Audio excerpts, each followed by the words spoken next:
Quand les playoffs commencent, encore une fois, c'est une nouvelle saison. Pour les joueurs, mais aussi sans doute pour les journalistes. D'abord, il y a beaucoup plus d'excitation, parce qu'enfin, on est arrivé dans la période des matchs décisifs. Ensuite, il y a la période des barbus. Alors moi, j'ai la barbe play-off, ou presque, durant toute l'année. Je la laisse pousser un petit peu plus pendant la période des séries finales. Mais c'est vrai qu'un match se prépare de la même manière. Les supporters, eux, nous abordent peut-être plus facilement en venant nous dire « Alors, qu'est-ce que vous pensez ? Ils vont gagner ? Ils vont pas gagner ?» Ça se fait moins en saison régulière. Les playoffs, c'est l'excitation générale à tous les niveaux. Et c'est peut-être ça, justement, qui est la clé du succès d'un sport comme le hockey sur glace. Même si un journaliste, à mon sens, et même si les supporters ne sont pas convaincus de ce que je vais dire, doit rester neutre et doit traiter chaque équipe de la même manière, c'est vrai qu'il y a un souvenir de play-off qui reste dans ma mémoire. À l'époque, je travaillais à la radio, donc c'était bien encore avant la télévision. C'était un match décisif de finale de Fribourg-Gotteron contre Berne. Alors évidemment, Fribourg, c'est le club que je connais le mieux, donc au niveau émotionnel, c'est peut-être celui qui me procure le plus de sensations, même si, encore une fois, j'aime Lausanne, j'aime Bienne, j'aime Genève et j'aime tout le monde. Je devrais faire de la politique.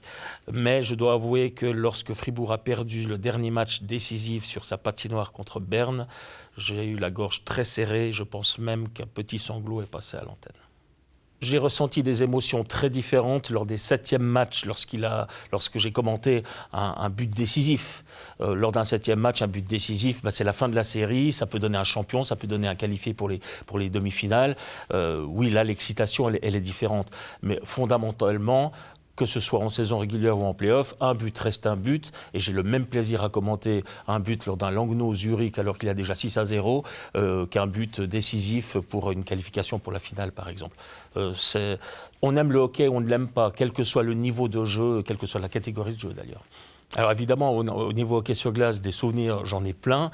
Durant toute ma carrière, elle s'est tracée en parallèle à celle de Larry Huras. Et j'ai un souvenir de la saison 2002-2003, où Larry Huras est devenu champion avec le HC Lugano.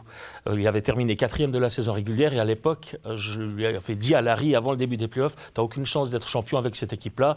Elle marque beaucoup de buts, mais elle en encaisse beaucoup trop.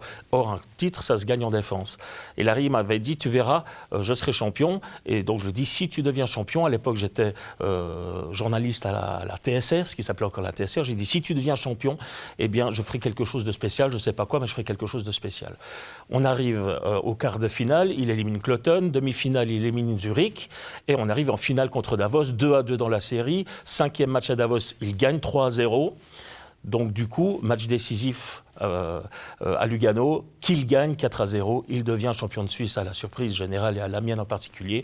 Et je présentais comme par hasard l'émission du dimanche soir ce week-end-là, et j'ai dit à la fin de l'émission, voilà, madame, messieurs, fin de cette émission, puisque un pari est un pari, et bien voilà, ça c'est pour Larry Huras, et j'ai collé un autocollant du HC Lugano sur mon front à la fin de l'émission. Et ça reste un très grand souvenir, et presque 15 ans plus tard, peut-être pour porter chance à Larry Huras, permettez-moi de faire la même chose, mais avec l'autocollant du HC Fribourg-Gotteron.